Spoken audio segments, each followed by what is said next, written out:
Perfecto. A los que no pudieron estar. Y ahora sí que ya, pues tú quedas al mando de la sesión. Adelante.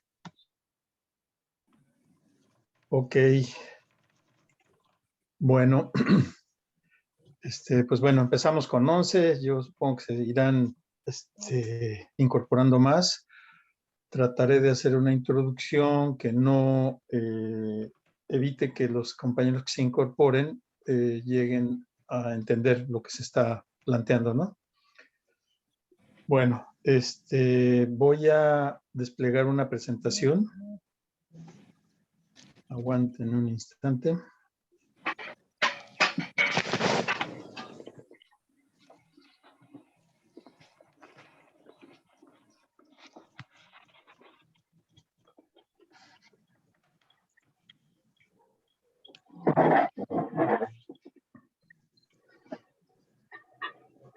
¿Quiritas, mami?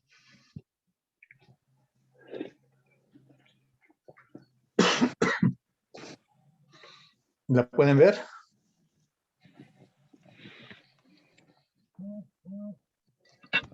Sí, ya se ve. cuando se ve. Gracias. Sí. Muy bien. Bueno, pues en primer lugar les agradezco su atención a quienes nos gusta hacer algunas cosas, pues siempre les resulta a uno grato poder exponérselo a otras personas, ¿no? Agradezco en particular pues a mi tocayo Alejandro Velázquez la invitación a participar en este seminario que están organizando, que me parece que es muy acertado el estar preocupándose por mejorar los conocimientos y las capacidades de la gente. Yo creo que es una de las cosas que tienen que hacerse de manera permanente y constante, ¿no? Bueno, el título es Una aproximación al ordenamiento territorial en la perspectiva de los pueblos y barrios originarios. Quisiera aclarar que en la perspectiva que tenemos de estar a punto, como ya acaba de anunciar el tocayo, de echar a andar la consulta para el Programa General de Ordenamiento Territorial, así como también del Plan General de Desarrollo. Esta es una plática pensada no para analizar estos dos planes y programa, sino para tener elementos con los cuales podamos después analizarlos.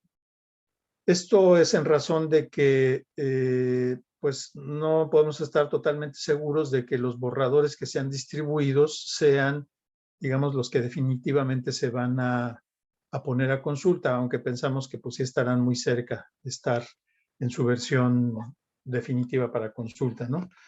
Pero quizá valdría la pena después hacer otra sesión o sesiones con análisis de estos programas con especialistas de distintas disciplinas que permitan tener enfoques variados de los problemas, ¿no?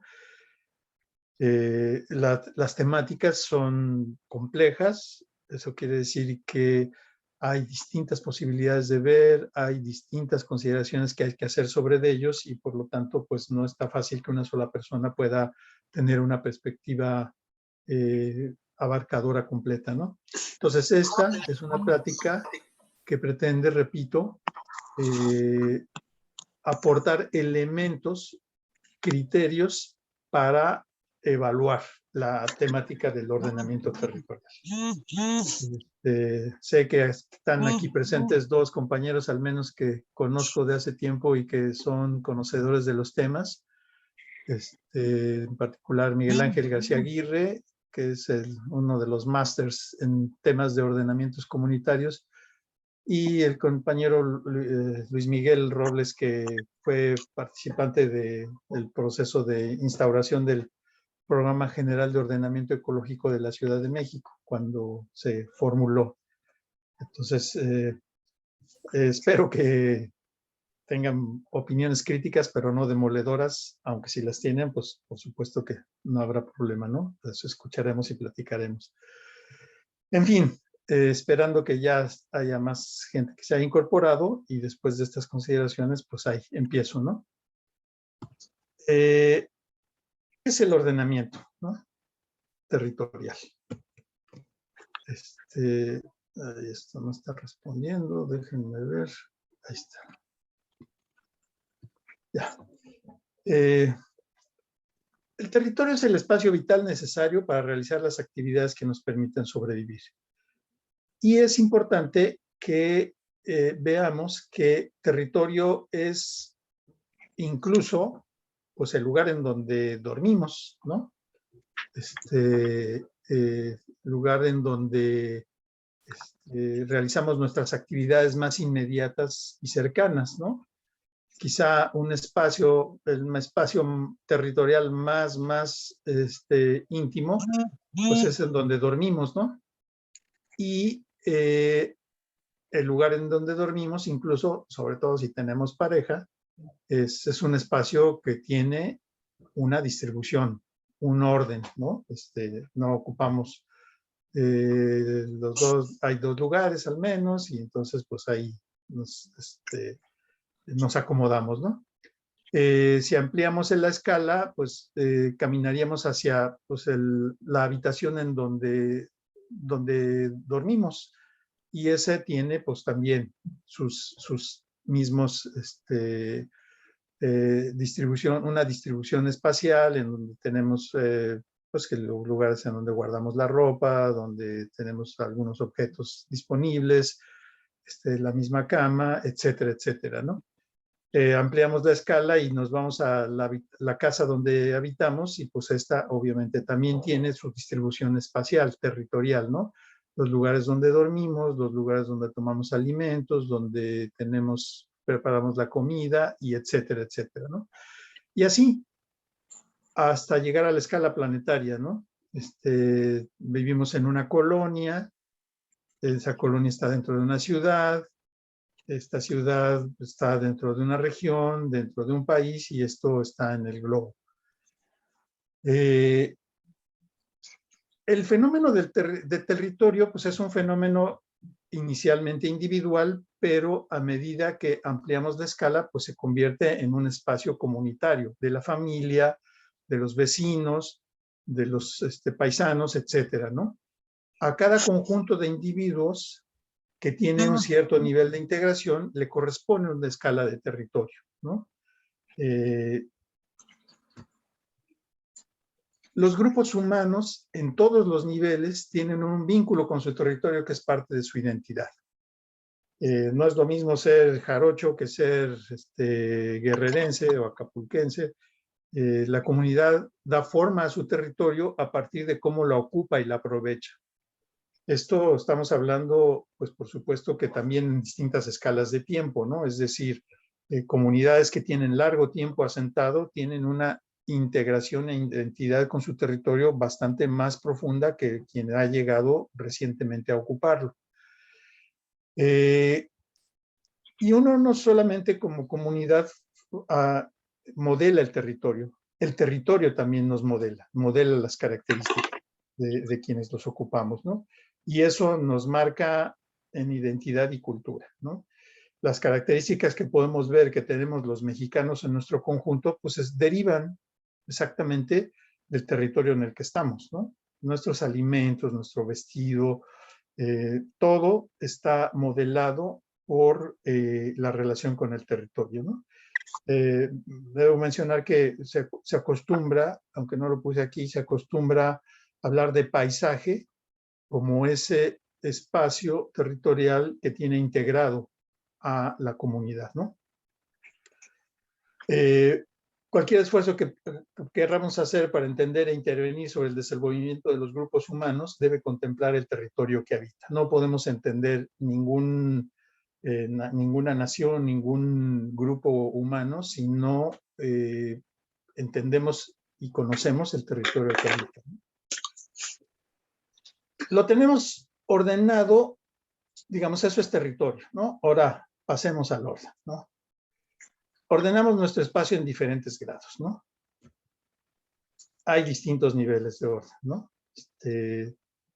Tenemos hábitos que nos permiten facilitar o no el orden en nuestro territorio, en el orden en nuestra vida en general, pero en el territorio, ¿no? Y la experiencia nos dice que el orden, que mantener un orden, permite obtener mejores resultados en nuestras actividades y, por supuesto, pues hacer un aprovechamiento del espacio, del territorio, de una mejor manera, ¿no? Si no sabemos dónde están distribuidas nuestros objetos y dónde podemos realizar nuestras actividades con comodidad, pues obviamente tendremos muchas dificultades, ¿no? A medida que las comunidades son más grandes, obviamente el espacio se vuelve más complejo y las actividades impactan más permanentemente el territorio. Cuando acabamos de llegar a un lugar, pues está virgen y empezamos a modificarlo, todavía tenemos variantes para poder ocuparlo. Pero si ya construimos, si la casa ya le construimos un cuarto en una esquina del terreno, pues obviamente tendríamos que derruir ese cuarto si queremos hacer otra distribución, ¿no? A eso me refiero con lo que es el impacto permanente del territorio. Obviamente, cuando un asentamiento humano se ha consolidado, ya tiene construcciones, eso ya determina que ese territorio no puede ser usado para otras cosas, aunque hay otros aspectos del territorio que sí pueden mantener flexibilidad en función de el tipo de uso que se les dé, ¿no? Que no sea tan impactante y tan determinado, ¿no? Obviamente, los usos constructivos, se pavimenta, se cimenta, se trazan vialidades y demás, esos son bastante más definitivos que los usos agrícolas y demás, ¿no? Pero impactamos de distintas maneras el territorio. Por ejemplo, pues con contaminación, emisiones, tanto de gases como de líquidos, ¿no? Pero también pues con residuos de distintos tipos o con deterioro del mismo territorio, ¿no? Esas son actividades que generan un impacto y ese impacto obviamente impone condiciones a las posibilidades de orden en el uso del territorio, ¿no? De ahí la importancia que tiene el tener una adecuada planificación de la ocupación del territorio. Se puede decir que la inmensa mayoría de las civilizaciones que han colapsado, piensen ustedes en los mayas, piensen ustedes en incluso la cuna de la civilización, Mesopotamia y todos esos sitios, actualmente son desérticos. Bueno, los mayas, el sitio de los mayas no, pero Mesopotamia sí. Y todos los estudios que se han hecho que tratan de entender esos colapsos civilizatorios coinciden en que la inmensa mayoría de los casos fueron por el deterioro irreversible de su territorio. Y eso no puede entenderse más que como consecuencia de un desorden en el uso. Falta de previsión, falta de entendimiento, falta de control en la manera en la que se ocupó el territorio y sus recursos naturales, ¿no? Digamos, por ejemplo, esto que está aquí abajo a la izquierda es un ejemplo de lo más catastrófico que puede ser usado el territorio, ¿no? Acá una zona desértica que pues se le parece, acá un bosque devastado, ¿no? Que también, déjenme decirles que los bosques uno tiende a pensar que bueno, se pueden reforestar y regenerar, pero hay estudios que demuestran que, por ejemplo, en las zonas tropicales, los bosques tropicales, las selvas, una vez que han sido cortados, pueden tardar siglos o milenios en recuperarse y en algunos casos incluso se plantea que es posible que nunca se recuperen y que es muy probablemente lo que haya sucedido, por ejemplo, en este caso que mencioné de Mesopotamia, ¿no? Ahí entre el Éufrates y el Tigris, que nos han enseñado que es el sitio en donde es la cuna de la civilización, de alguna manera, ¿no? Un pequeño párrafo, digo, paréntesis. Tocayo, ¿Cuánto tiempo tenemos para platicar?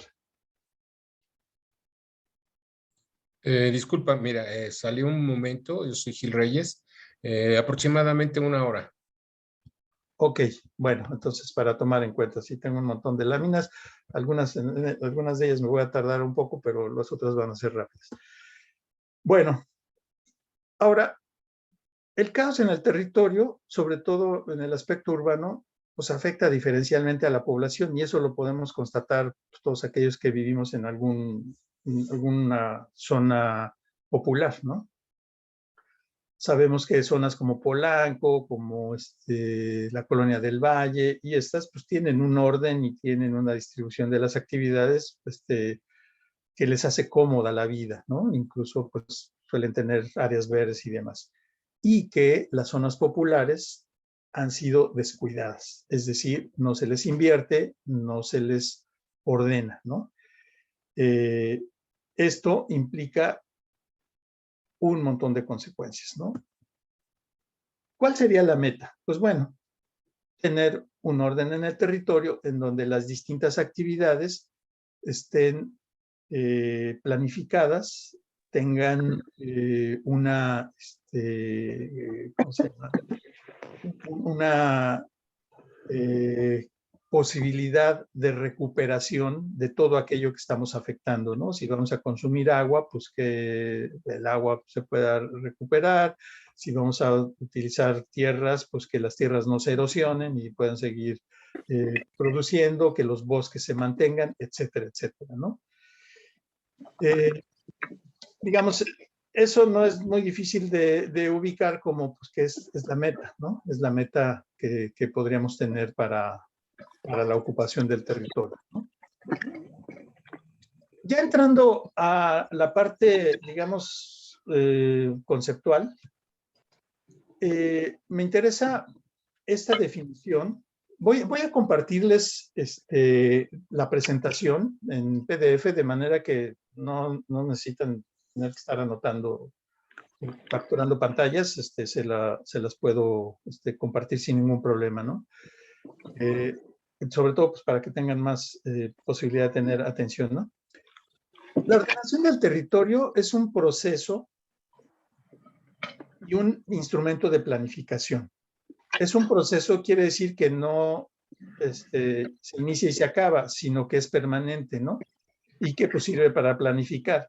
Es de carácter técnico, político, administrativo, porque tiene una fundamentación técnica que vamos a revisar un poco al vuelo. Tiene un componente político en el sentido de que implica negociaciones, implica acuerdos entre los sectores de la población y tiene un componente administrativo en el sentido de que una vez que se establece un ordenamiento, es usualmente un documento a partir del cual la administración toma decisiones de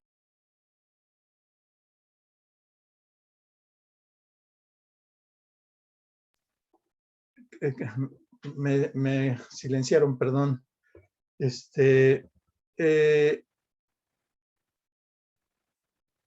¿Cuál es el propósito, no? Configurar en el largo plazo una organización del uso y ocupación del territorio acorde con las posibilidades y limitaciones del mismo territorio, las expectativas y aspiraciones de la población y los objetivos del desarrollo. Se concreta en planes que expresan el modelo territorial de largo plazo que la sociedad percibe como deseable y las estrategias mediante las cuales se actuará sobre la realidad para evolucionar hacia dicho modelo, ¿no? Es decir, es interesante que mencionemos que los instrumentos de ordenamiento territorial son, según la legislación en México, de dos tipos, los programas de desarrollo urbano y los programas de ordenamiento ecológico del territorio. Y vale la pena decir que se llaman programas, aunque tienen toda la característica y todo el proceso similar al de una ley, porque el considerar los programas nos indica que son no solamente marcos estáticos normativos, sino también propuestas de acción sobre el territorio. Es decir, no se dice esto se puede y esto no se puede, sino también se dice aquí conviene impulsar tal o cual actividad o modificar o regular de esta manera, ¿no? Entonces, los instrumentos de planeación territorial son leyes, pero asumen la forma de programas justamente por eso, ¿no?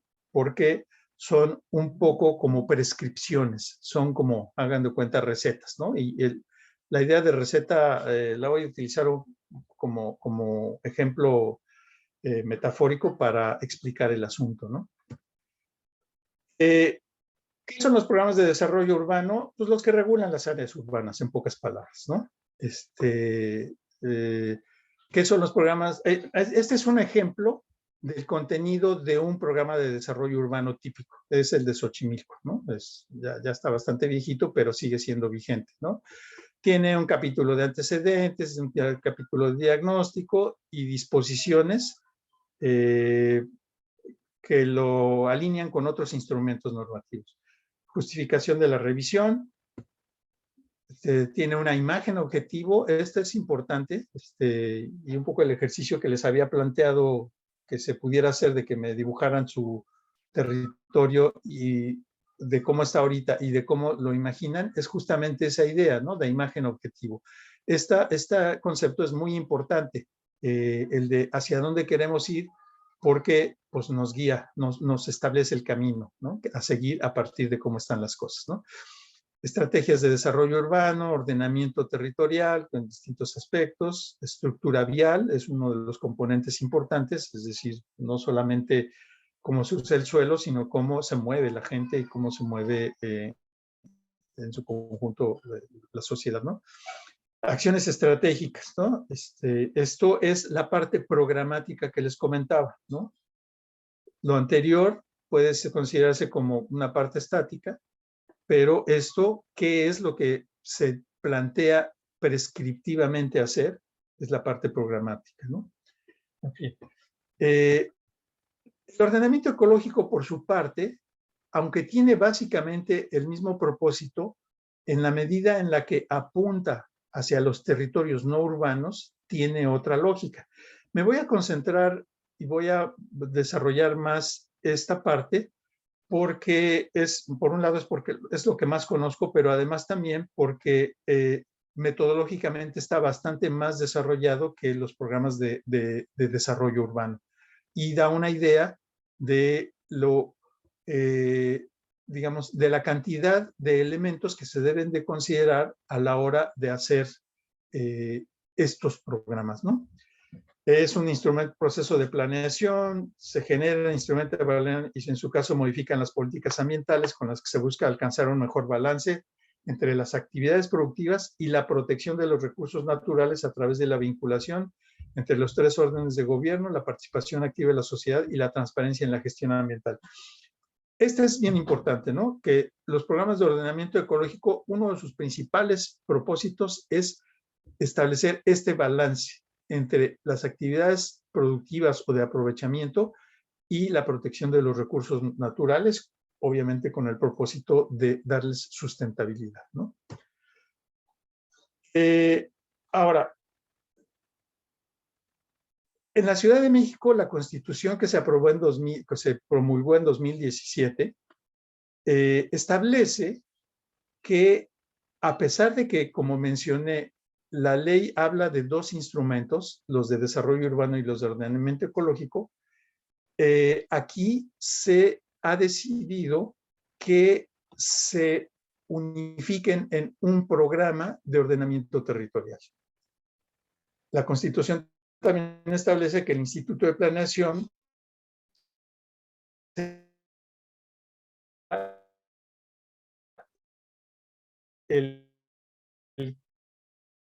que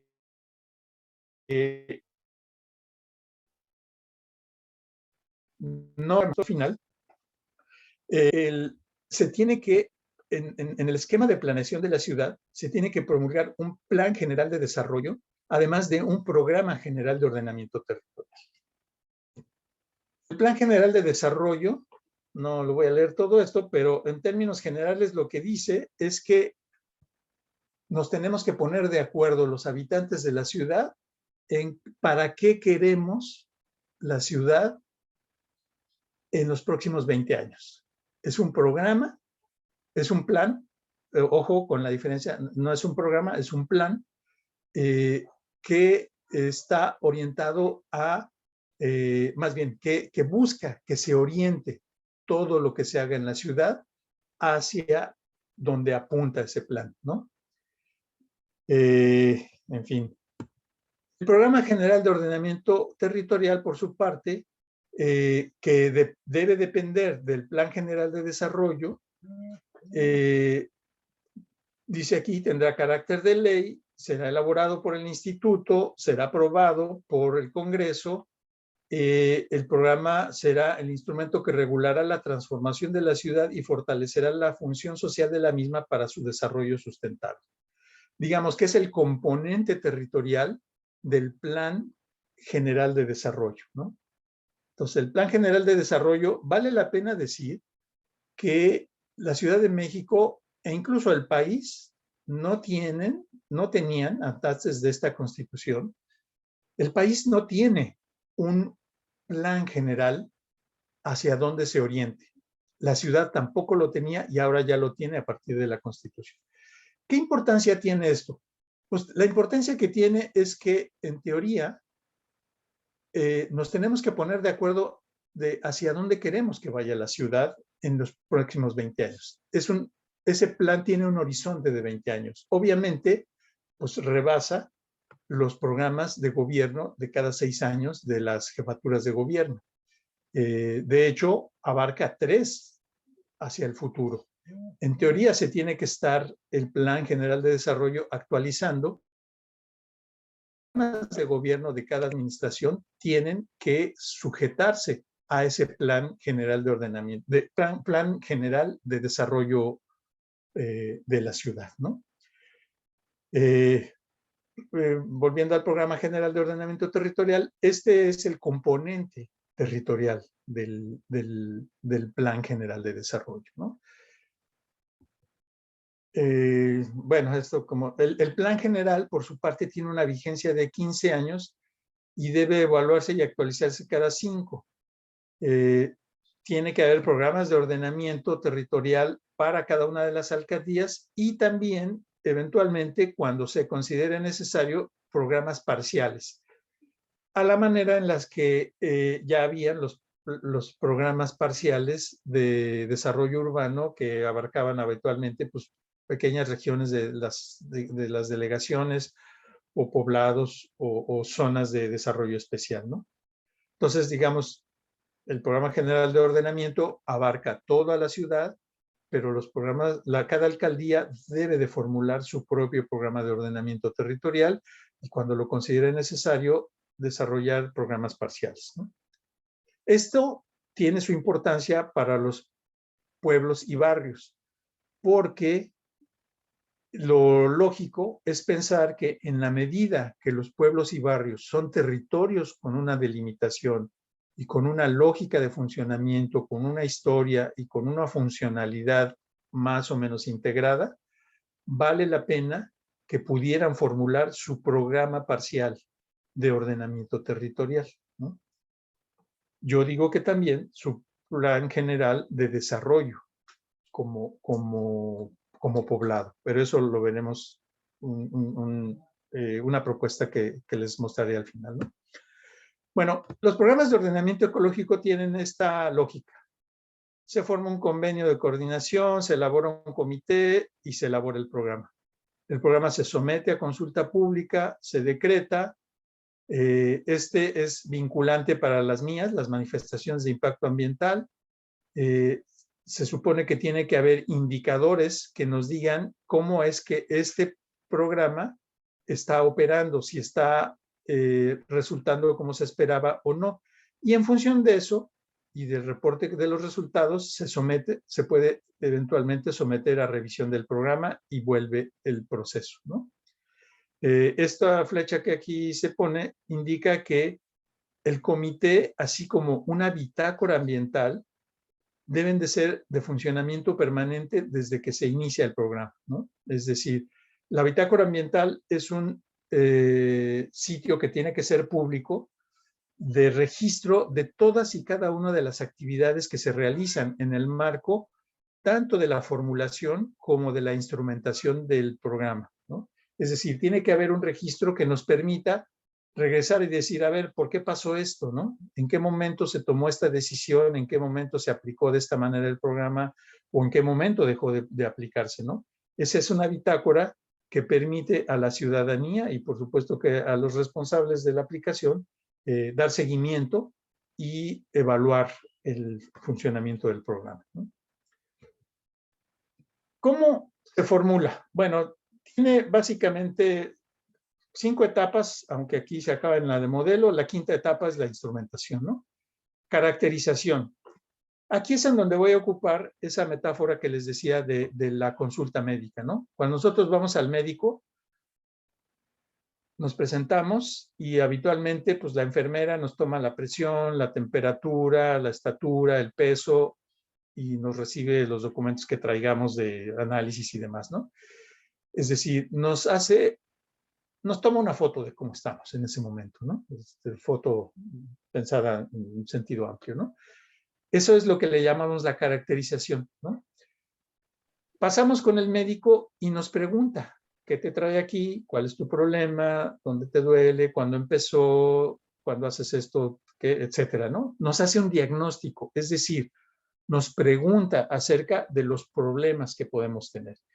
Si es una revisión de rutina, pues no hay propiamente un diagnóstico, aunque puede detectarnos algún problema, pero habitualmente el diagnóstico se presenta cuando ya estamos acusando algún problema, ¿no? En el diagnóstico del ordenamiento ecológico se revisa la aptitud del suelo, los riesgos y se hace un diagnóstico integral de cómo está funcionando el territorio y los problemas que tiene, ¿no? La siguiente etapa es lo que se conoce como de pronóstico. Y este es un proceso mediante el cual generamos lo que se conoce como el escenario tendencial, que es a partir del estudio tanto de la caracterización como del diagnóstico, ponemos en el futuro cómo puede estar si las tendencias se mantienen tal como están.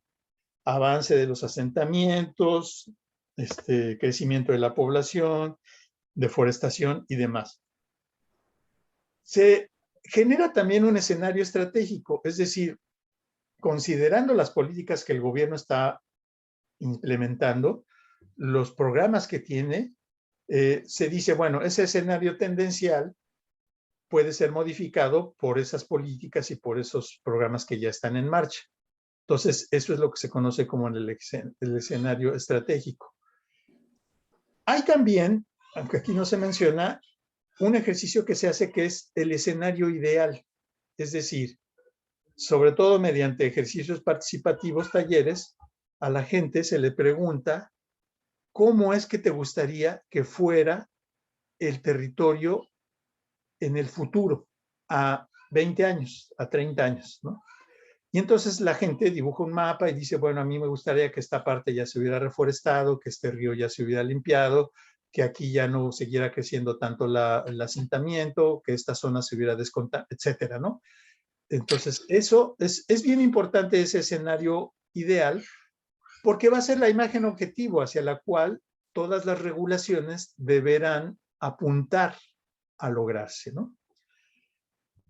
Y las regulaciones, es un poco, esto del pronóstico, es un poco lo que puede decirnos el médico cuando nos dice, si tú no moderas, si no realizas ejercicio, va a aumentar el colesterol en tus arterias, esto te va a traer problemas, riesgos de infarto, vas a tener una pérdida de capacidad pulmonar, tus músculos se van a debilitar, etcétera, ¿no?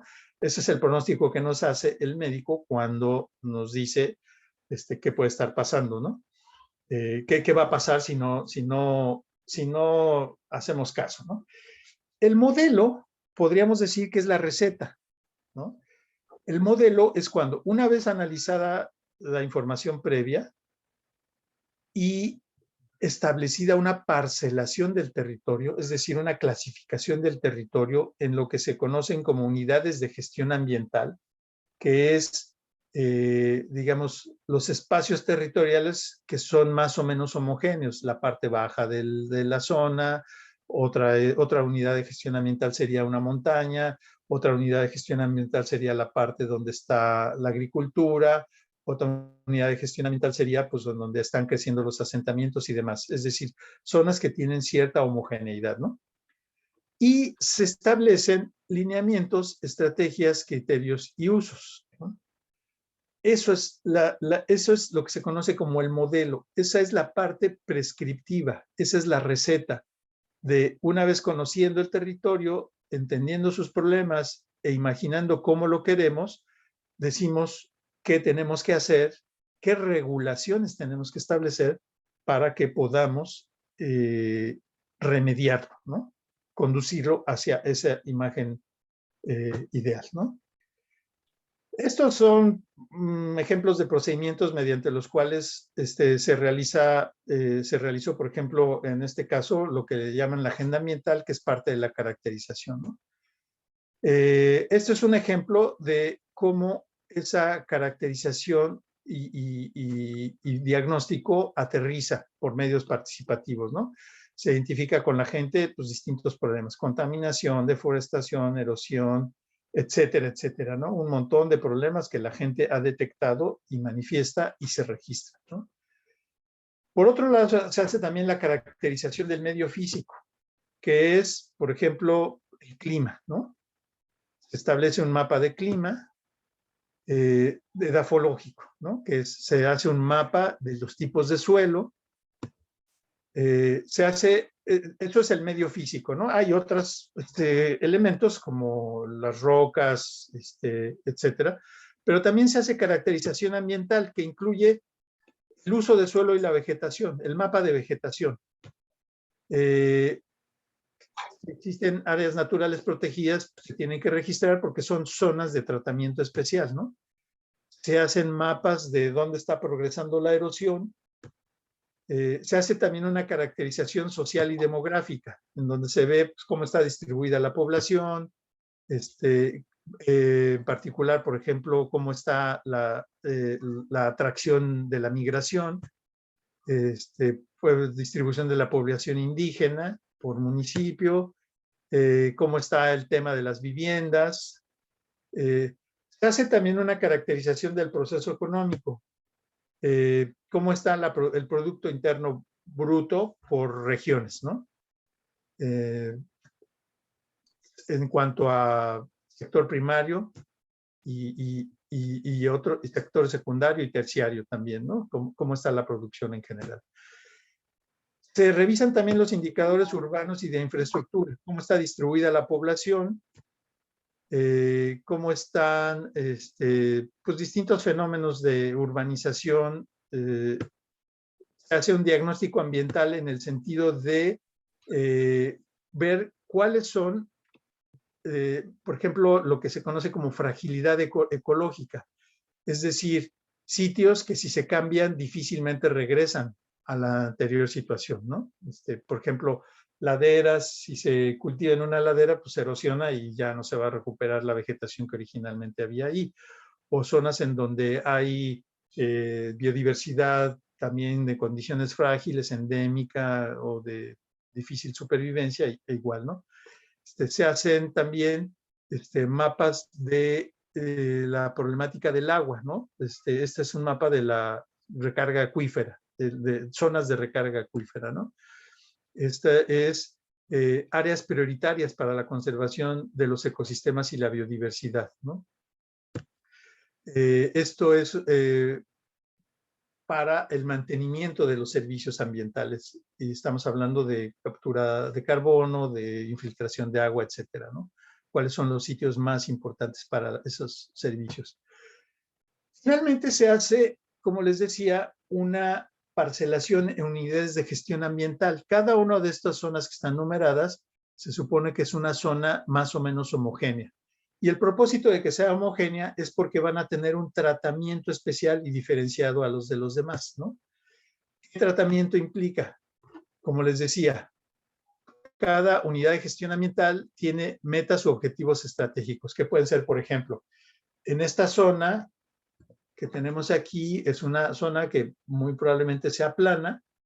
Bueno, sí, es un mapa donde están los desniveles. Es plana y por lo tanto, pues ahí probablemente el tratamiento sea la reconversión productiva, seguramente es zona agrícola. Si se ha detectado que hay erosión o que hay contaminación, pues que se procure como metas, objetivos estratégicos, la reconversión hacia agricultura ecológica. Estrategias ambientales que pueden ser reforestación, establecimiento de sitios, de líneas cortafuego y cosas por el estilo. Luego, también, usos compatibles y usos incompatibles. Cada una de esas unidades de gestión ambiental se le aplican qué se puede hacer y qué no se puede hacer, ¿no? Y los criterios de regulación se refieren a que aquello que sí se puede hacer, bajo qué modalidades tiene que hacerse, ¿no? Sí se puede cultivar, pero sin utilizar agroquímicos, ¿no? Por ejemplo, sería una opción. Sí se puede reforestar y se tiene que reforestar, pero con especies nativas, ¿no? Cosas por el estilo. Esos son los criterios de regulación. Esto que está aquí es la médula de la regulación, ¿no? Para cada unidad de gestión ambiental. Bueno, espero que me vayan siguiendo. Nos quedan todavía como unos 15 minutos.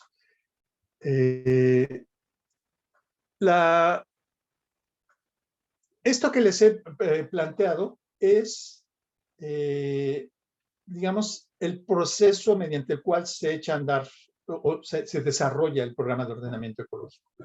Los programas de desarrollo urbano tienen un proceso similar, pero un poco menos sofisticado.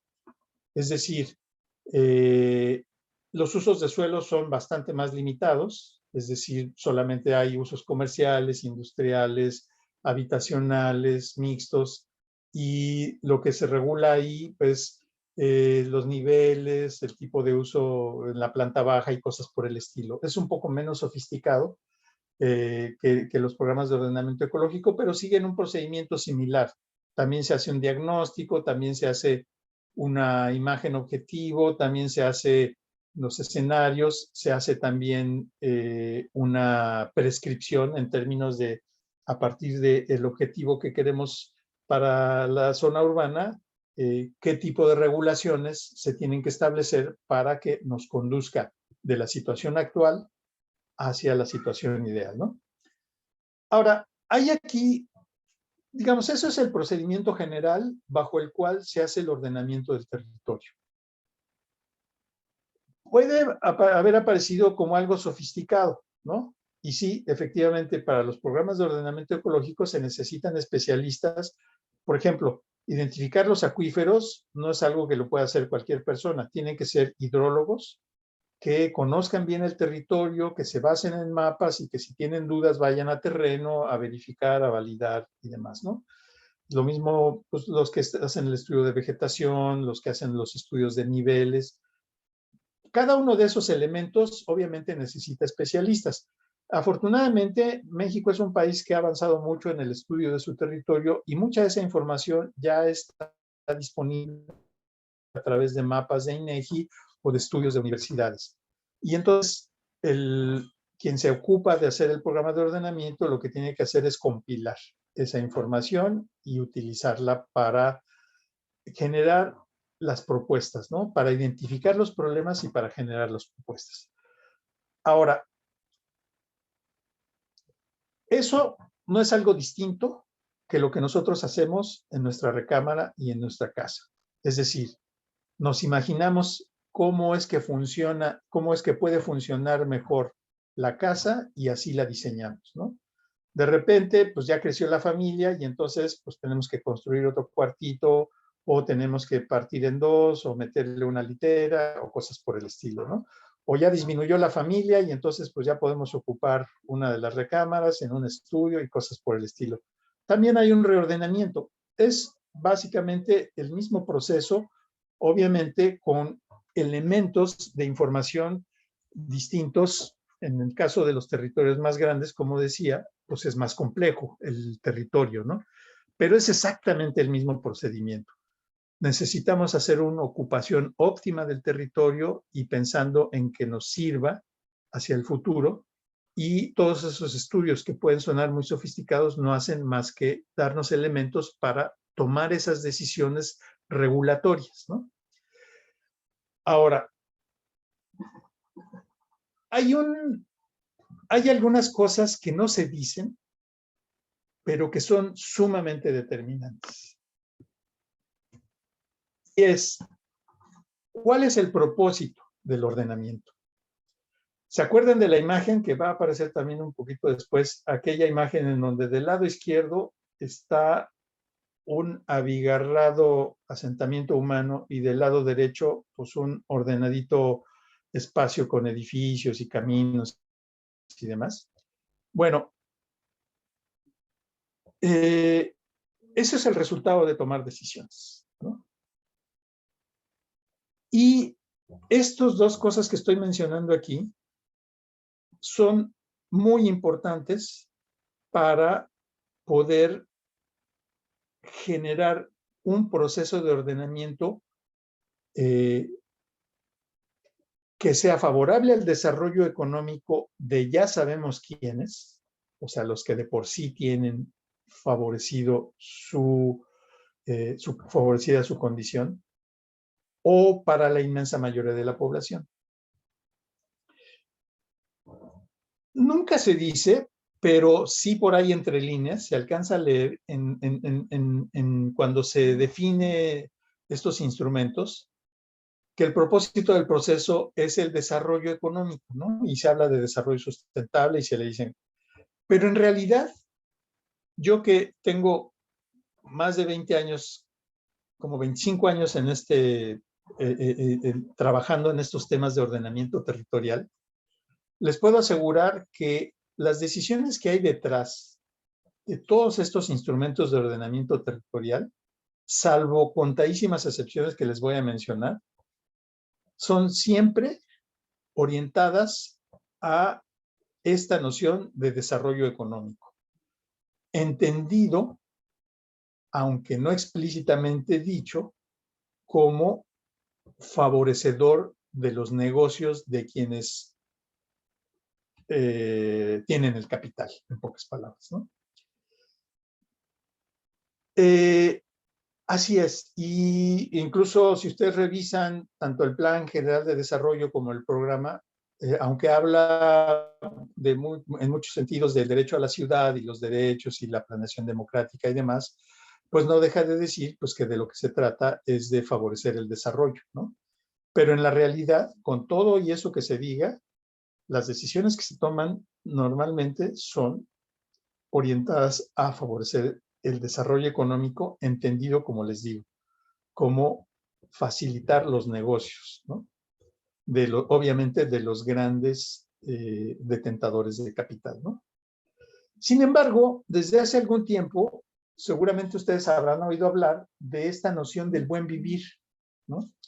Esta noción del buen vivir tiene distintas acepciones, pero en términos generales, yo lo definiría como pues, el bienestar del conjunto de la población, ¿no?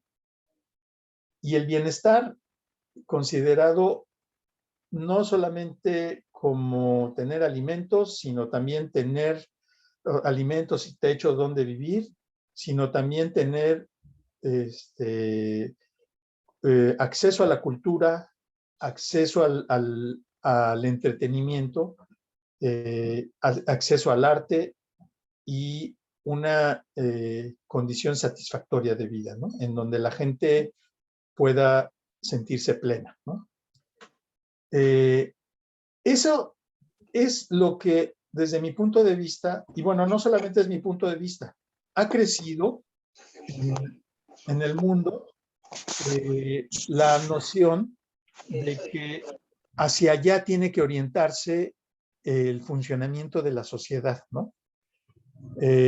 Yo participé en los pasados 2 años de un proyecto en el que justamente de lo que se trataba era de reorientar el proceso de ordenamiento territorial hacia el buen vivir.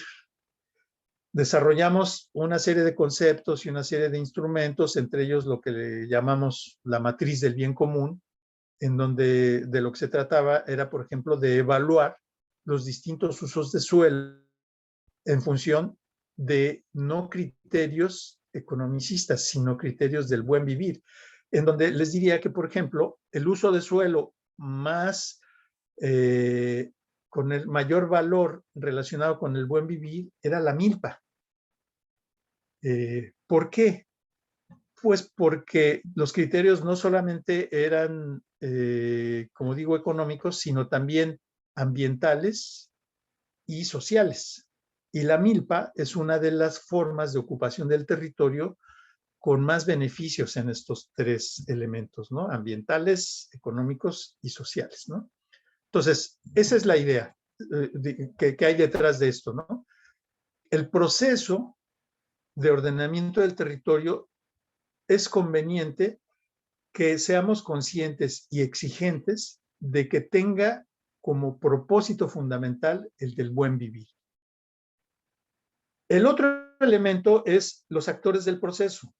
También les puedo decir que a lo largo de mi experiencia en este terreno, los actores de los procesos de ordenamiento territoriales han sido fundamentalmente, en primer lugar, la administración pública y en segundo lugar, los grandes desarrolladores o la gente que tiene interés en desarrollar proyectos en especial, ¿no?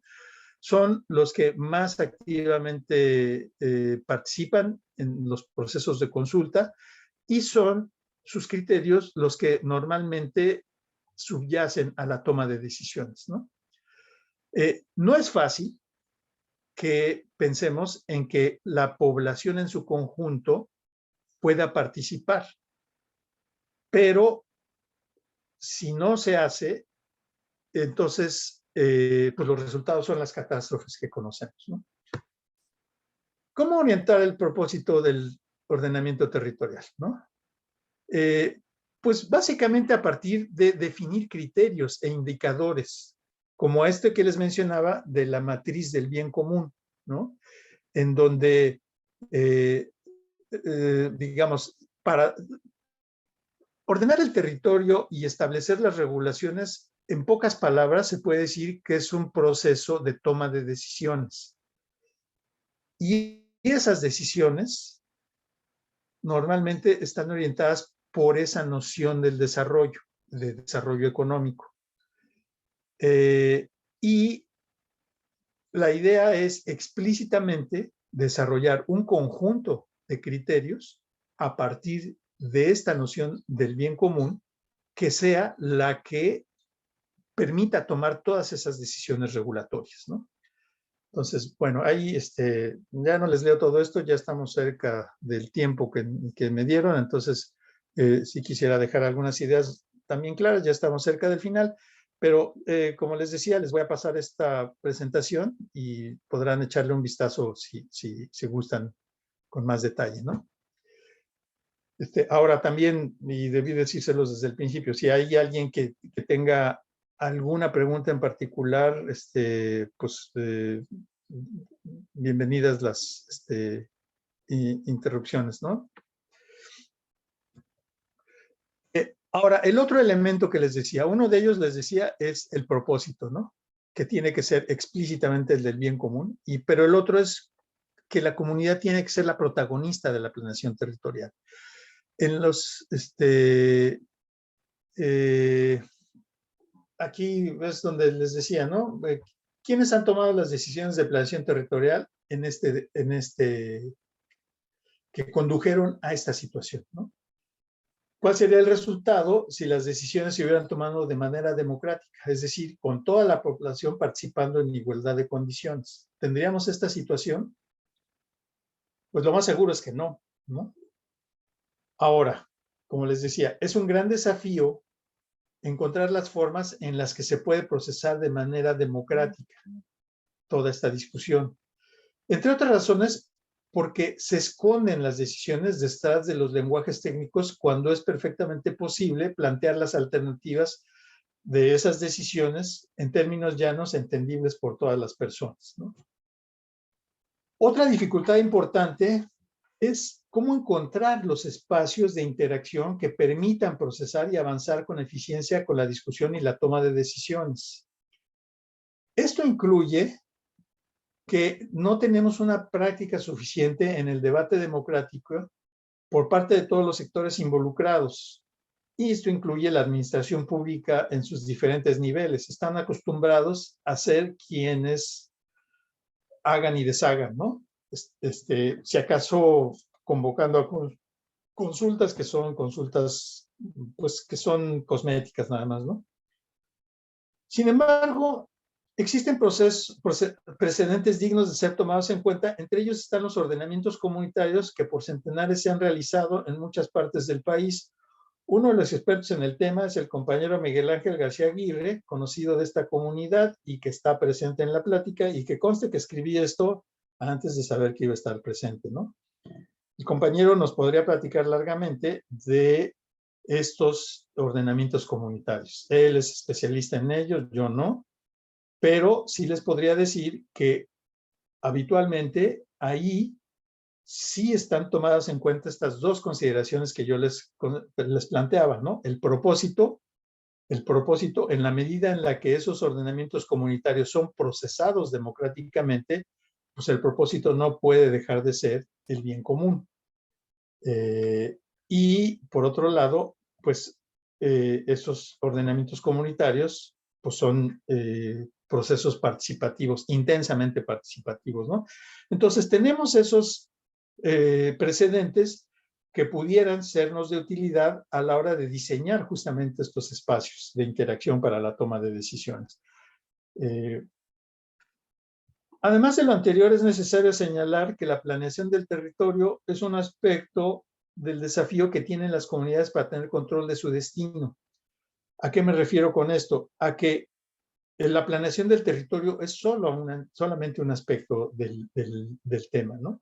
Y déjenme decirles que habitualmente la falta de participación en las consultas, en los procesos de ordenamiento territorial, tiene que ver con que la gente no considera cercano a su interés este asunto del ordenamiento territorial, aunque este tipo de resultados podría hacernos evidente que el desinteresarse por estos procesos puede traernos consecuencias tremendas, terribles, ¿no? Y en este sentido, el de que la planeación territorial es solamente uno de los aspectos, también existe un precedente muy interesante que yo creo que vale la pena en algún momento que se pudiera exponer también en estos seminarios, ¿no? Y es el del ejercicio que hicieron los compañeros de Tosepan en el momento en que cumplieron 40 años de su proceso, que fue por ahí de 2017-18. Ellos echaron a andar un proceso de elaboración de su plan de vida, que además de todo, déjenme decirles que ellos habían hace más de unos 12 años, unos 10, 12 años, habían elaborado ya uno o quizá el primer ordenamiento ecológico del territorio realmente protagonizado por la comunidad y que les ha dado unos tremendos y benéficos resultados al impedir que en su territorio se establezcan minería, se establezca exploración y explotación de hidrocarburos y se establezcan también instalaciones para apoyar megaproyectos de eléctricos, ¿no? Tuvieron mucha precaución, les digo, hace 10, 12 años elaboraron su programa y gracias a ello han impedido que se establezcan esos megaproyectos en su territorio, ¿no? Ahora, a partir de que les digo que cumplieron 40 años en el 2017, echaron a dar su plan de vida. Yo les puedo compartir, se los pasaría a través del chat, una liga de donde pueden descargar un video en donde se expone cómo elaboraron ese plan de vida, ¿no? Lo expone un investigador que fue el que facilitó todo ese proceso. Pero como digo aquí, eso es otra historia. Bueno, les había comentado que al final quería presentarles un poco de lo que pienso que podría ser una posibilidad de cómo trabajar en los pueblos y barrios. Y les presentaré solamente dos láminas finales. Una es, pues, esto que fue el resultado de lo que hicimos ahí en Topilejo, que fue la parte urbana. Analizamos la parte urbana, nada más no se alcanzará a ver, supongo, con claridad, pero lo que hicimos fue señalar, por ejemplo, dónde había problemas de iluminación. Son las líneas amarillas, ¿no? Falta de luminarias, ¿no? Donde había tiraderos de basura, este tipo de círculos. Donde había tiraderos de cascajo, también. Donde hay recurrentes inundaciones, también se marcaron, ¿no? Donde había falta de pavimentación, problemas viales, que yo no sé, quienes conozcan Topilejo, les podría decir que, sin mentirles, en horas pico yo hago menos tiempo de Metro Tasqueña al 28, al kilómetro 28 que está aquí, de la carretera federal, que atravesando el pueblo. Atravesar el pueblo son como 2 kilómetros y puede uno hacer en horas pico, hora y media, 2 horas, ¿no? Y puede uno hacer de aquí a Metro Tasqueña, este es el kilómetro 28, puede uno hacer 45 minutos. Entonces, problemas viales que son típicos de los pueblos. ¿Por qué? Pues porque fueron diseñados bajo una lógica de poca población, y en estos casos, pues estos son asentamientos que han crecido. El núcleo del pueblo es esto, ¿no? Hay una salida hacia abajo, hacia Xochimilco, que también está saturada, y la otra que es la principal, que es a través de la carretera federal, y los problemas de vialidad aquí son tremendos, ¿no? Pero bueno, hicimos este diagnóstico de la parte urbana, que fue parte de los diagnósticos que se hicieron. Pero que les presento aquí es un diagrama del esquema de trabajo que nos planteamos hacer, ¿no? Es algo muy parecido, quiero pensar, a lo que les comentaba del plan de vida de Tosepan.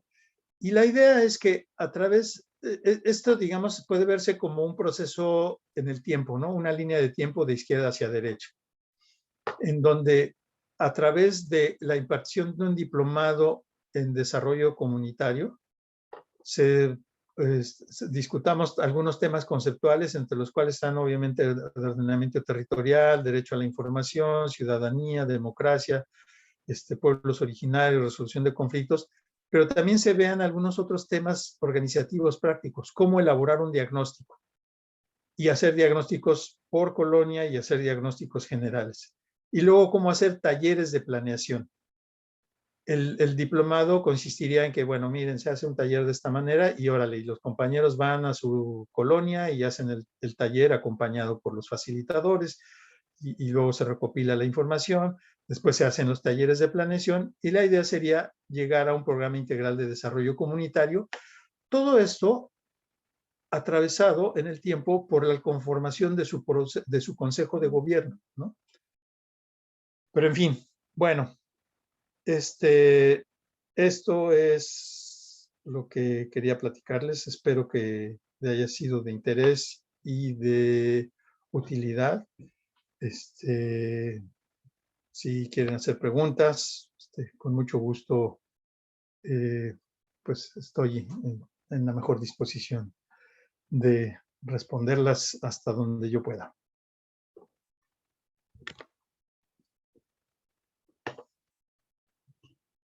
Pero no se me amontonen, ¿eh?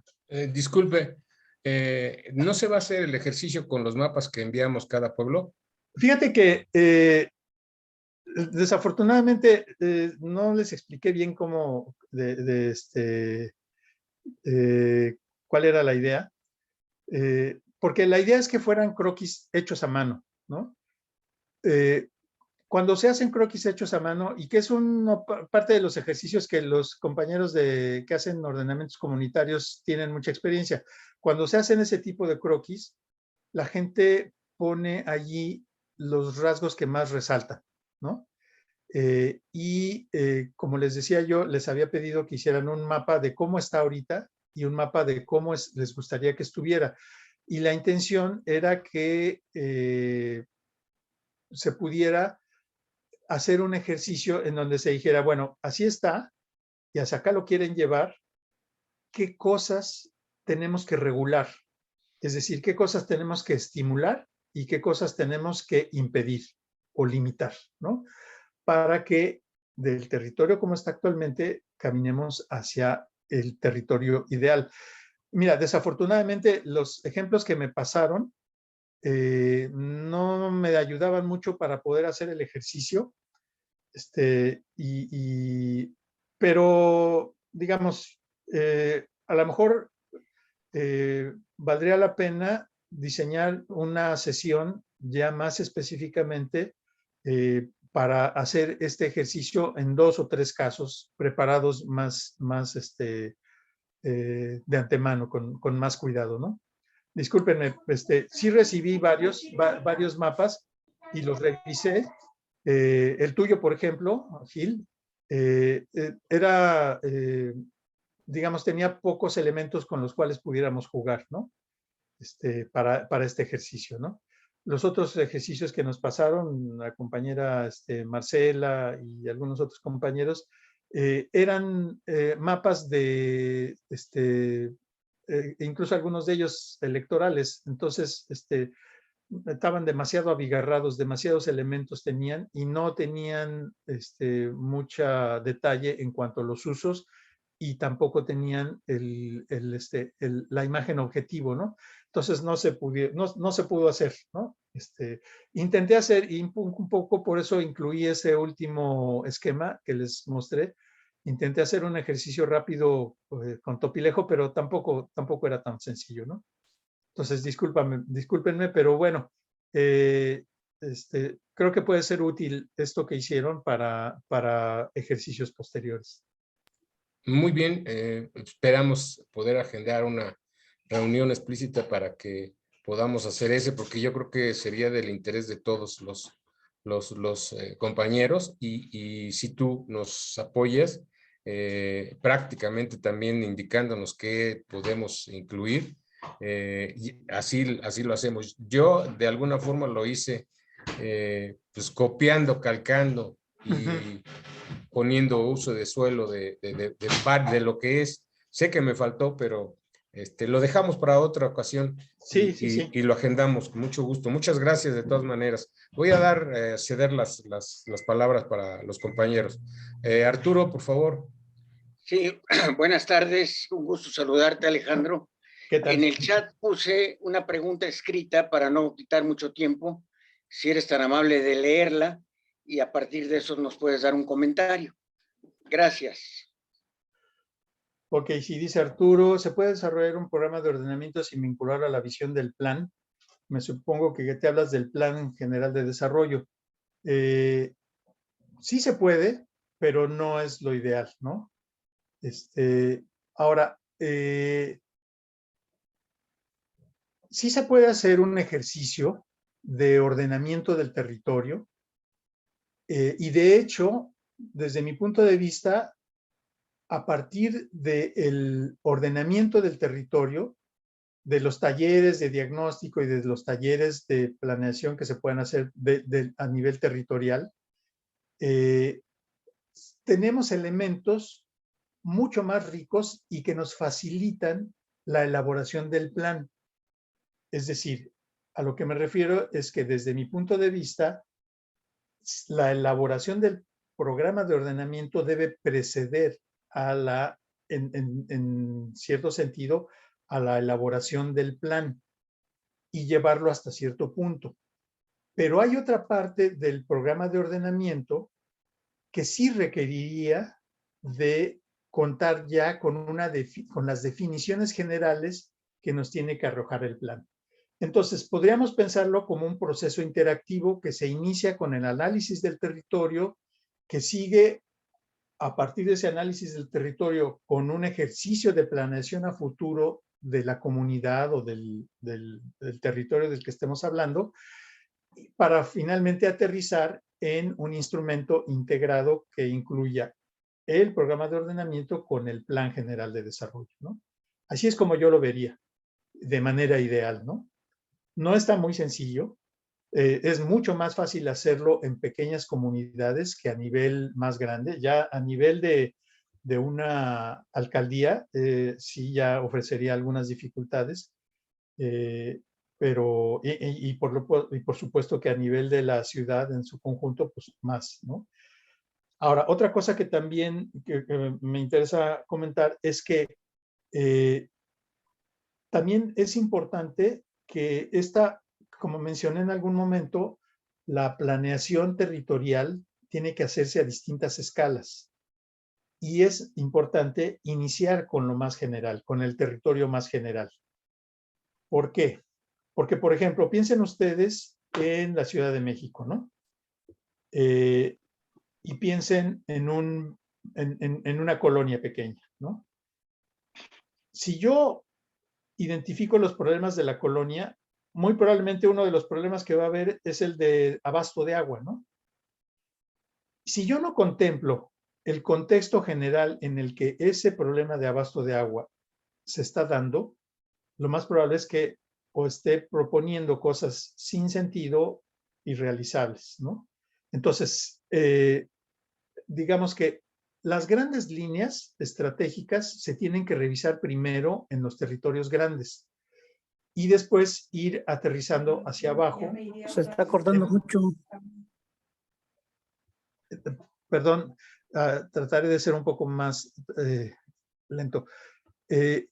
Después de las líneas de gran escala, de gran visión, se va acercando uno hasta llegar a aterrizar a los territorios de los pueblos, las colonias y las regiones más pequeñas, en donde sí se hace una planeación mucho más detallada una vez conociendo la problemática. Otro ejemplo muy sencillo de entender es, si yo estoy tratando de hacer un plan en un lugar que es la parte baja de una cuenca y no considero los problemas de la cuenca de arriba, tampoco tendrá mucho sentido lo que yo pueda hacer, ¿no?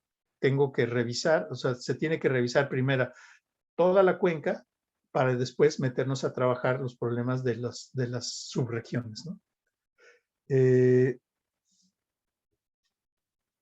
Respecto a que si deberá expresar su visión a largo plazo de la ciudad y su territorio para poder candidatos al programa de ordenamiento territorial, sí, efectivamente.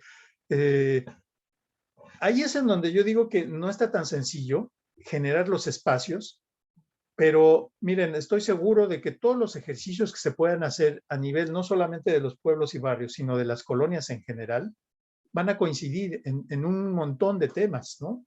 Los pueblos tendrán peculiaridades, como por ejemplo el mantenimiento de su identidad, en fin, y algunas otras cuestiones, pero todos tenemos las mismas aspiraciones en términos de bienestar, ¿no?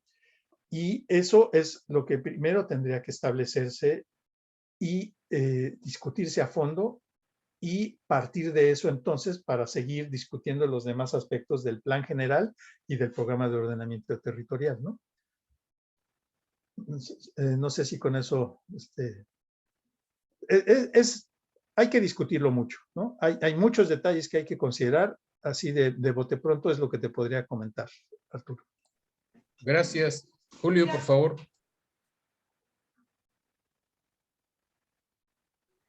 Sí, buenas noches a todos. Yo quisiera preguntarle, aquí yo soy de acá de Azcapotzalco, soy Julio García, acá de la alcaldía de Azcapotzalco.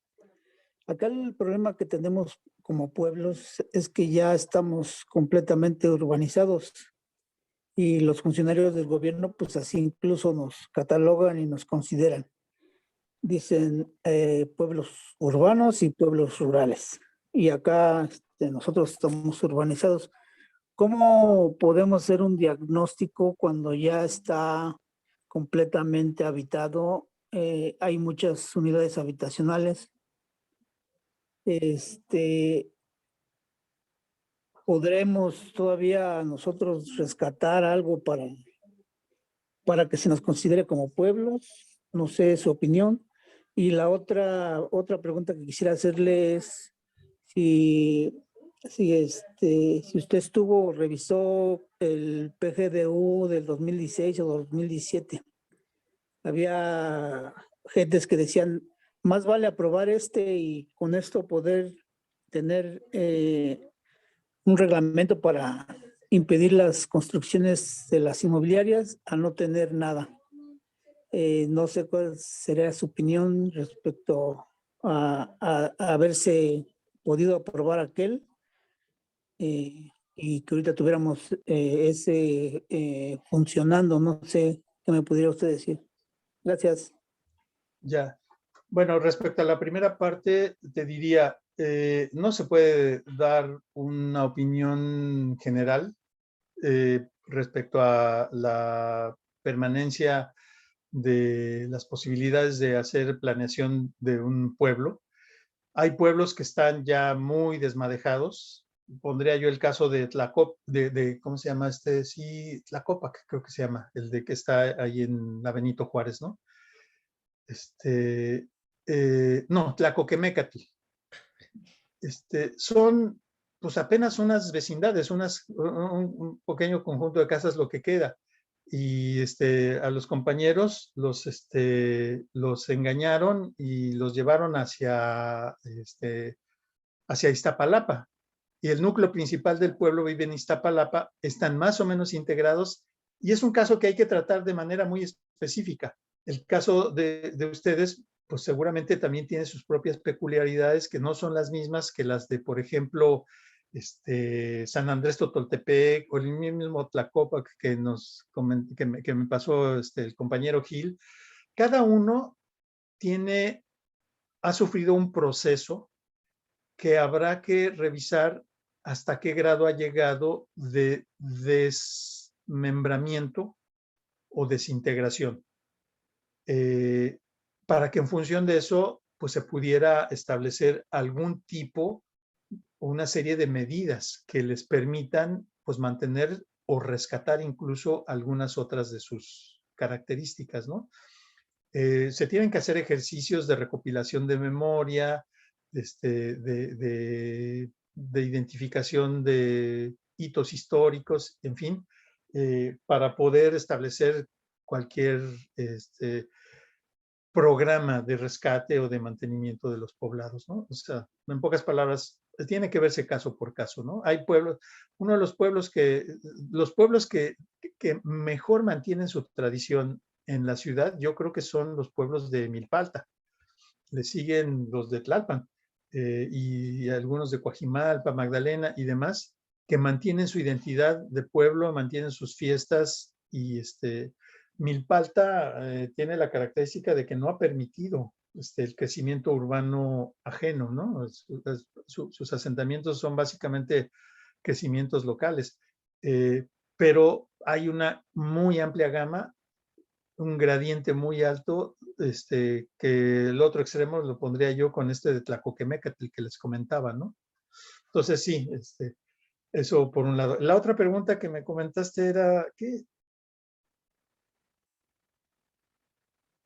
¿Cómo veía el PGDU del 17? Bueno, mira, no sé si te refieres al delegacional, no lo conozco. Lo que sí te podría decir, hay un dicho por ahí que dice, es mejor un mal plan que ningún plan, pero hay planes que sí son malos, ¿no? Y hay que revisarlos. En términos generales, yo te diría que la tradición de planificación urbana de la Ciudad de México tiene algunas virtudes, pero también tiene algunos otros defectos, ¿no? A mí me tocó participar en toda la oleada de programas de desarrollo urbano que se hicieron en las delegaciones del suelo de conservación entre 2000 y 2006, que yo fui director de ordenamiento ecológico en Corena. Y me parece que se hicieron bastante responsablemente en términos generales. Pero habría que ver específicamente ese programa que tienes, que mencionas, ¿no? Gracias. Adelante, Maderas.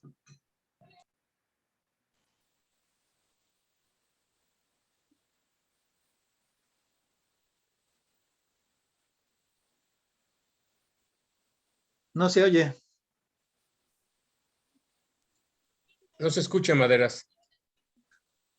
Ya estás al aire. ¿Sí, Maderas? ¿Escuchas? Podría intervenir yo, es muy rápido, es una sola pregunta. Soy Demetrio Galván. Sí, de Adelante. hecho, Maderas, que es Miguel Ángel García, dice que lo saltemos. Adelante, Demetrio. Muy buenas tardes, noches a todos. Soy Demetrio Galván del pueblo originario de Santa Bárbara, Tetlán, Manyopico, de Azcapotzalco.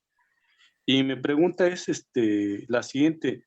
En tu charla comentaste de que hay ciertos elementos que te facilitan realizar el ejercicio de reordenamiento territorial. Y mi pregunta sería esta: ¿cuáles son esos elementos que te ayudarían, bueno, que te ayudarían a ti o nos ayudarían a nosotros a realizar ese ejercicio de reordenamiento territorial comunitario? Esa es mi pregunta y gracias. A ver, si entiendo bien, bueno, por un lado, algo que es muy importante es contar con suficiente información. Decía yo que México tiene un muy buen acervo de información y la Ciudad de México en especial está muy bien estudiada, hay cualquier cantidad de información. Por otro lado, esos serían los factores, podríamos decir, técnicos. Los otros factores, que serían, por un lado, los políticos, es decir,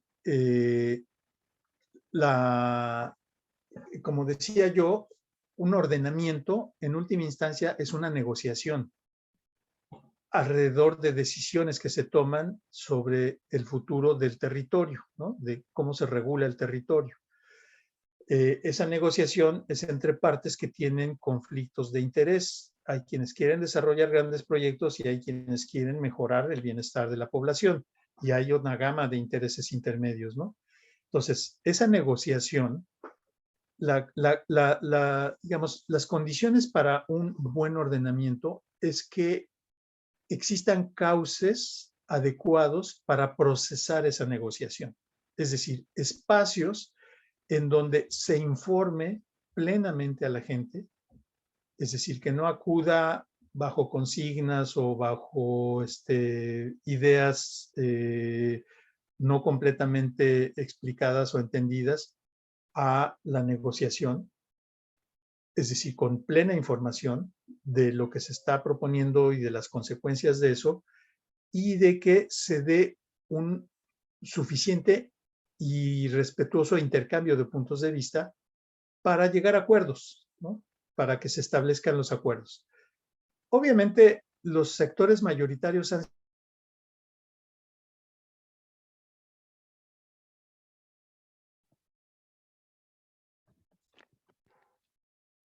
Se cortó tu comunicación, Alejandro. Sí, se perdió. Se trabó, ¿verdad? Sí. Se quedó pasmado. Quedó pasmado.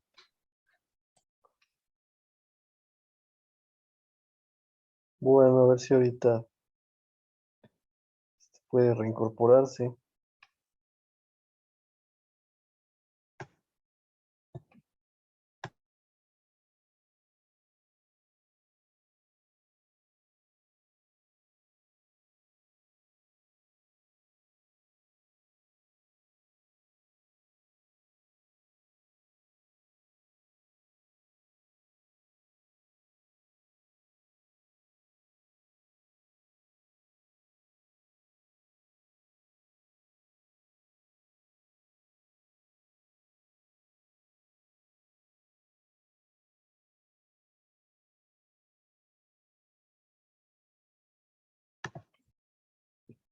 Ya salió del Zoom.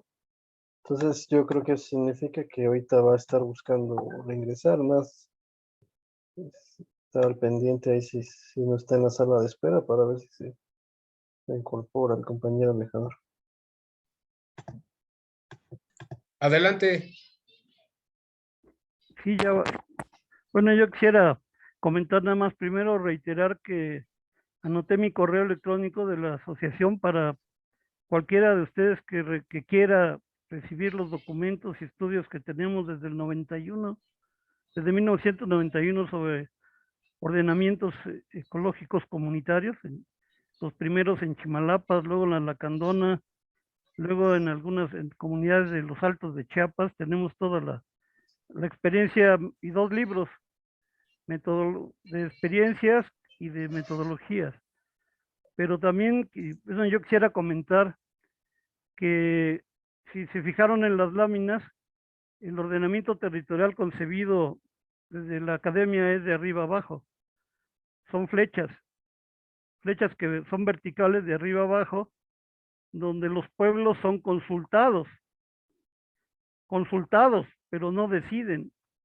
Por eso, en la experiencia que tuvimos en el ordenamiento ecológico del Distrito Federal en 1998, una vez terminado ese ordenamiento académico, pero que también se sometió durante 2 años a un proceso de pueblos, sobre todo el que más participó fue Milpalta. Después lo que seguía en la segunda etapa y que ya a partir de diciembre de 2000, que fue cuando entró López Obrador, se vetó, ya no se llevó a cabo, era que ese ordenamiento general que está publicado en la Gaceta del Distrito Federal como decreto en agosto, el 1 de agosto, pues ese se sometiera ahora de abajo hacia arriba, de cada pueblo, cada uno de los 46 núcleos agrarios considerados en el suelo de conservación del DF, hicieran un ordenamiento de abajo arriba y digamos que se encontrara y en un diálogo de saberes se discutiera con los académicos, con los científicos, con los técnicos, la experiencia empírica de cada pueblo. Porque pues sí, los ríos los conocen muy bien los hidrólogos, pero el que más conoce por dónde pasa, dónde está y dónde nace el manantial, es el poblador local, es el indígena. Entonces esa fase fue la que se vetó a partir de diciembre del 2000, se vetó la continuación que seguía los ordenamientos ecológicos comunitarios de los 46 núcleos agrarios. Y bueno, nada más invitarlos a todos, porque además de que en mi correo pueden solicitar todas esas experiencias y los documentos del ordenamiento ecológico del Distrito Federal, que sigue vigente, todavía está vigente y lo que quieren es derogarlo. Y eso es lo que... O sea, vamos a tener una sesión en Villa Milpalta el sábado 9 a las 4 de la tarde, en el museo comunitario que está enfrente del mercado, durante toda la tarde, donde vamos a invitación de los comuneros y comuneras unidas para Milpalta, así se autodenomina, exponer lo que fue el ordenamiento del Distrito Federal, lo que es la versión actual del ordenamiento territorial que quieren imponer, y bueno, la discusión de las consultas, porque una cosa son las consultas estilo Semarnat y que viene la ley ecológica, y otras son las consultas a pueblos indígenas, que están establecidos en los instrumentos internacionales. Ya ni siquiera me vengan con el artículo 159 de la Ciudad de México, ni con el artículo 2, la contrarreforma indígena del artículo 2 constitucional, sino la ley, lo que mandatan de acuerdo al artículo 1 es los convenios internacionales, en este caso el convenio 169 y la Declaración de Derechos de los Pueblos Indígenas y toda la jurisprudencia que de ahí se desprende. En ese mismo sentido era sobre Azcapotzalco. Se puede establecer ante instancias internacionales, amparados en el artículo 1, el rescatar su autoascripción indígena por su historia y antecedentes. Eso se puede pugnar y pelear, pero pues las instancias internacionales son un poco tardadas. Y nada más reiterar la invitación para el día sábado 9 de julio a las 4 de la tarde en Milpalta. Vamos a platicar y a analizar con los comuneros y comuneras de Milpalta lo que fue el ordenamiento del 98, 2000 y el proceso de consulta que se siguió entonces y lo que pretende ahora Claudia Sheinbaum, imponiendo, como bien decía Alejandro, imponiendo los intereses de las empresas inmobiliarias. Atrás de todo están los intereses y el arco sur, el trazo de la carretera que partiría el suelo de conservación en 2, se perdería en 30,000 hectáreas y se abriría otra vez la puerta para esa autopista que parte y que le quita 30,000 hectáreas al suelo de conservación actual. Nada más. Muchas gracias. Adelante, Alejandro. Ya, perdón, se me fue un momento la luz. Pero bueno, creo que yo ya había terminado de responderle al compañero de Azcapotzalco, si no me equivoco. Ya me perdí de la primera parte de la intervención de Miguel Ángel, pero bueno, no sé si haya más preguntas o comentarios.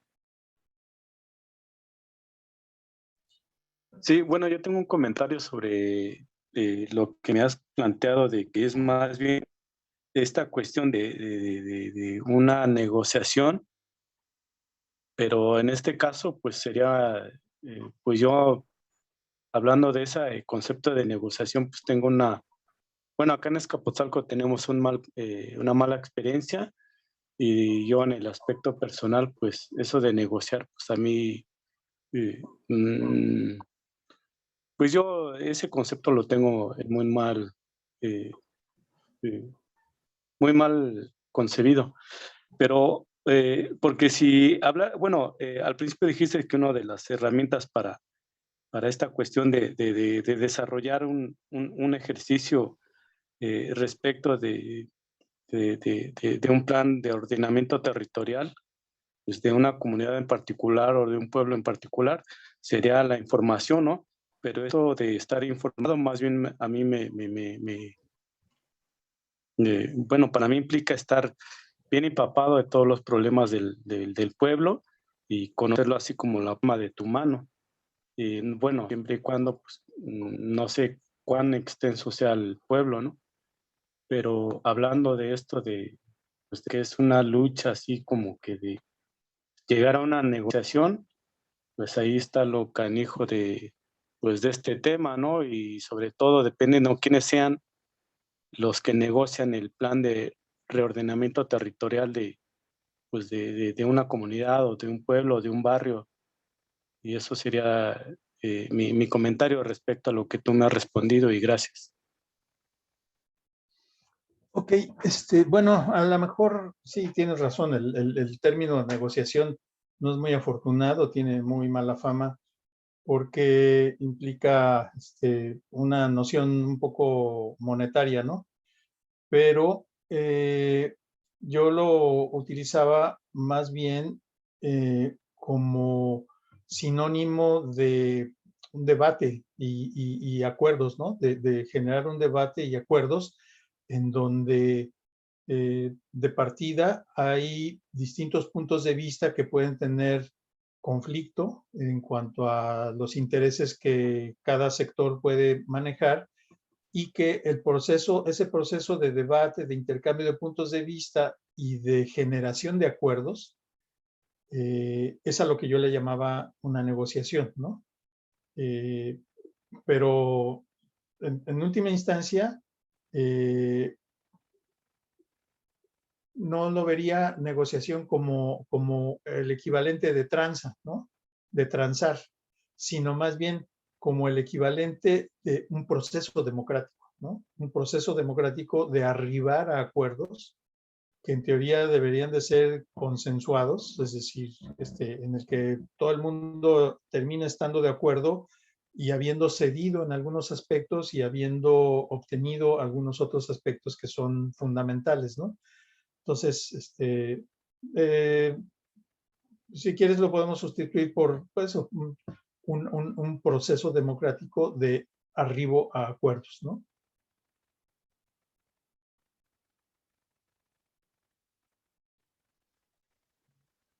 Ok, gracias. Sí, me permiten un poco abundar, si no, en lo que se puedan formular otras preguntas. Nada más quisiera decir, miren, yo tengo una conclusión personal y es, todo el mundo dice que el principal problema que tiene México es la corrupción, que es la impunidad y, bueno, la violencia y demás. Yo creo que detrás de todos esos problemas y otros que hay, la desigualdad, la pobreza, está la falta de democracia.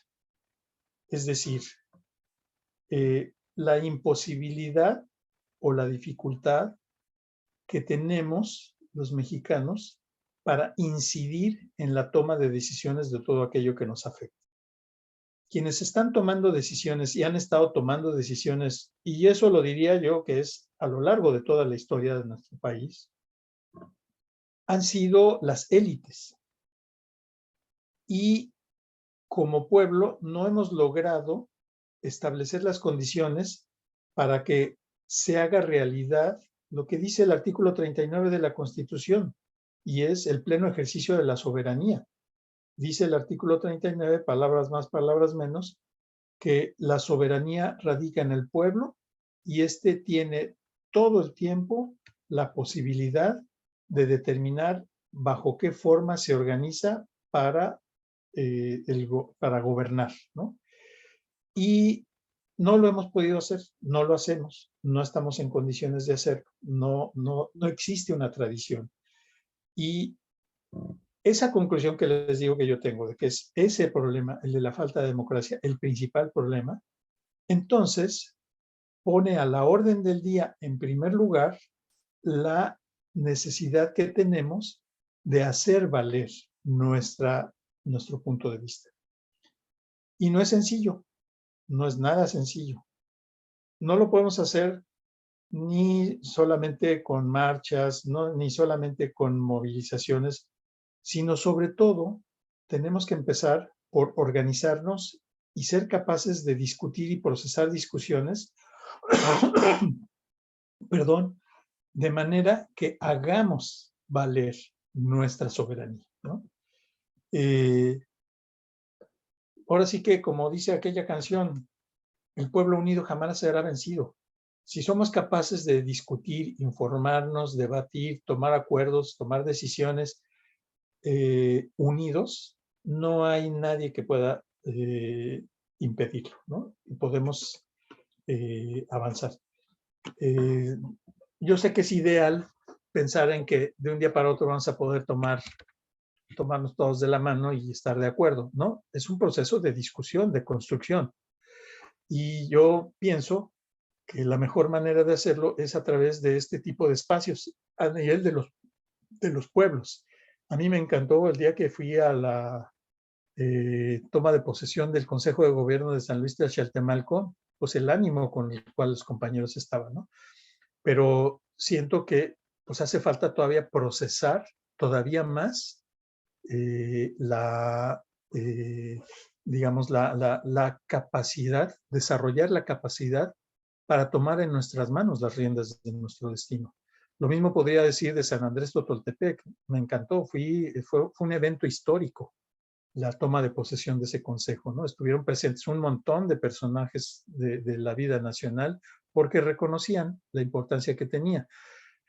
Pero nos hace falta tener la capacidad para, entre todos, tomar en cuenta, tomar las riendas de nuestro destino en nuestras manos, ¿no? En fin, eso es lo que quería comentar. Esa imagen que presenté al final del diplomado y demás, está diseñado fundamentalmente pensando en justamente hacer crecer la capacidad autogestiva de la comunidad, ¿no?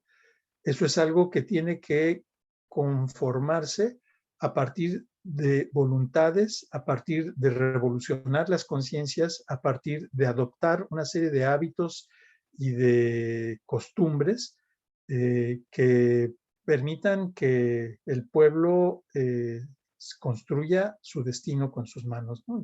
Desarrollar sus capacidades autogestivas. Yo creo que ese proceso pues ya se dio en Cherán y en 10 o 12 municipios más aledaños a Cherán, que han sido influidos por Cherán.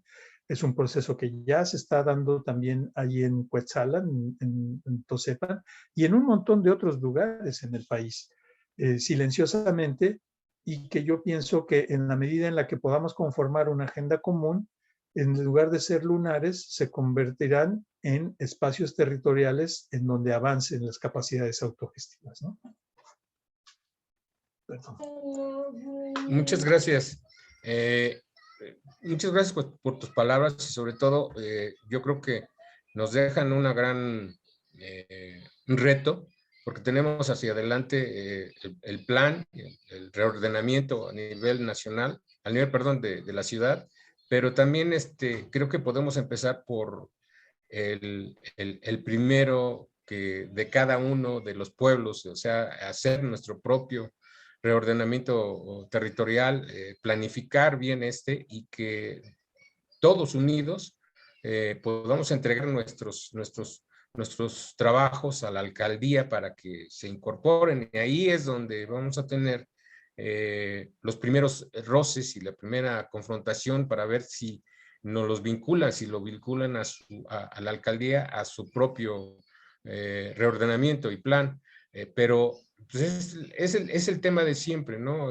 Nosotros si no batallamos y hacemos el esfuerzo por hacer cumplir lo que nos deben, pues nadie lo va a hacer. Entonces tenemos nosotros en nuestra mano el que podamos aplicar lo que estamos aprendiendo y qué bueno, muchas gracias a ustedes que saben y que nos ofrecen tanto elementos prácticos como elementos de experiencia ya probada en las que podamos nosotros abundar, crecer y sobre todo, ¿no? Trabajar para que podamos, en la medida de lo posible, de cada unidad territorial de nuestros pueblos y ya después ir a lo grande con la misma actitud que hemos asumido en otros frentes, pues hacer lo mismo en este reto que nos tiene para la Ciudad de México. Muchas gracias. Voy a ceder la palabra a Luz Pineda y después a Maderas. Gracias. Adelante, Luz. Micrófono. Hola, muy buenas noches a todos, tanto gusto. Soy Luz Pineda de Pueblo Tlacopac.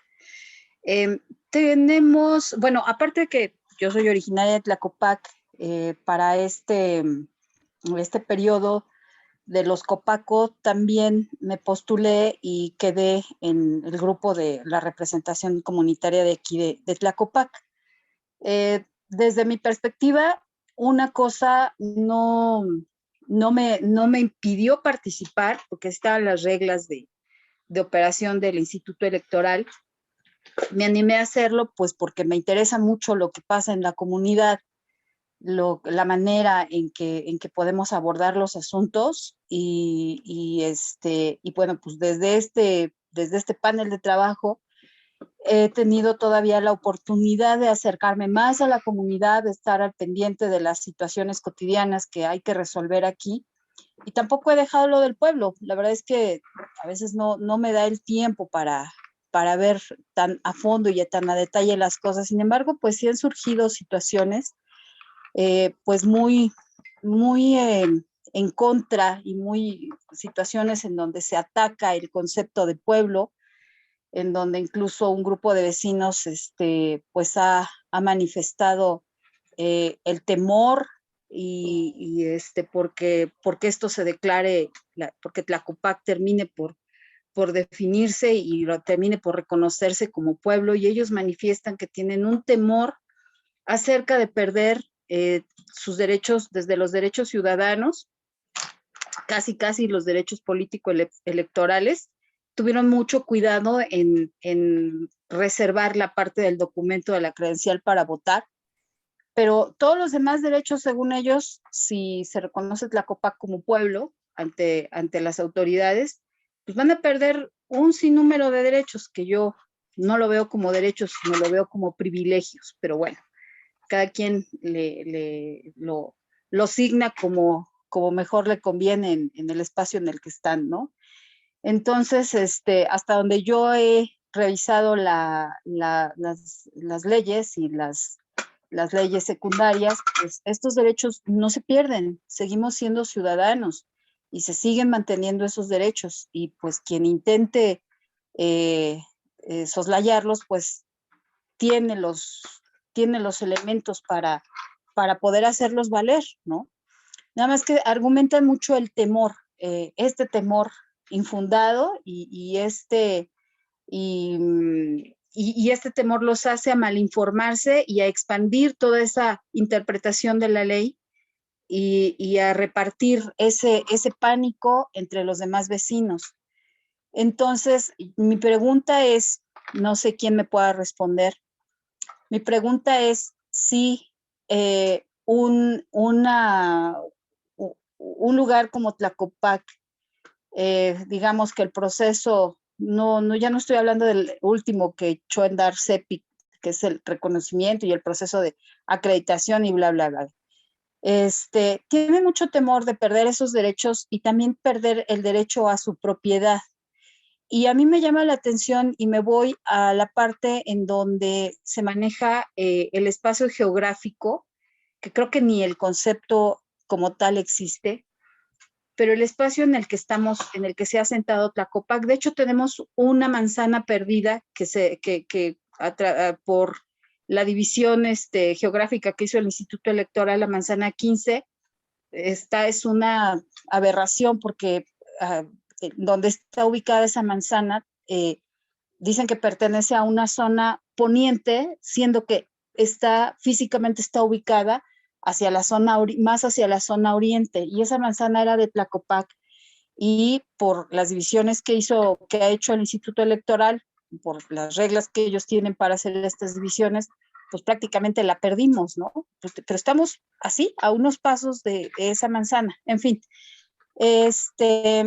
mi pregunta es, ¿qué tanto podemos nosotros no prometer, porque no nos corresponde, pero sí desde esta trinchera defender esta situación con verdad llana y con verdad jurídica, defender esta parte en donde se trata de etiquetarnos como lo peor que le puede pasar a la comunidad de aquí de Tlacopac, a los vecinos, ¿no? Que quien no quiera ser pueblo, o quien no se adscriba o quiera ser pueblo, va a perder sus derechos, y la gente que somos del pueblo vamos a tomar decisiones por los demás y pues les vamos a dañar todos sus derechos, ¿no? Entre ellos el de territorio y específicamente la plusvalía de sus propiedades, de quienes son propietarios. Hay gente que renta aquí, pero hay otras personas que llegaron y les compraron a personas originarias que se desplazaron y bueno, pues tienen sus títulos de propiedad, tienen sus escrituras y demás, pero ellos lo manejan así, manejan que se van a perder. Digo, desde luego, yo veo que es una mentira, ¿no? Pero ¿cómo es que nosotros podemos defender esta parte, no haciendo promesas ni queriendo imponer una verdad que no existiera? Más bien responder a esto, pues, como debe ser, ¿no? Es mi pregunta. Muchas gracias a quien quiera contestar. Bueno, yo te podría dar un punto de vista que tiene que ver un poco también con lo que le había comentado al otro compañero de Azcapotzalco que mencionó, ¿no? Y es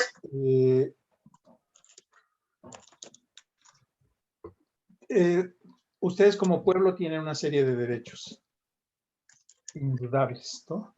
Y constatables, reconocibles y demás, ¿no? Pero las otras personas que llegan, pues también tienen otros derechos, ¿no? También tienen derechos. Tienen intereses en conflicto, pero tienen la necesidad de tener una sana convivencia. El asunto es establecer un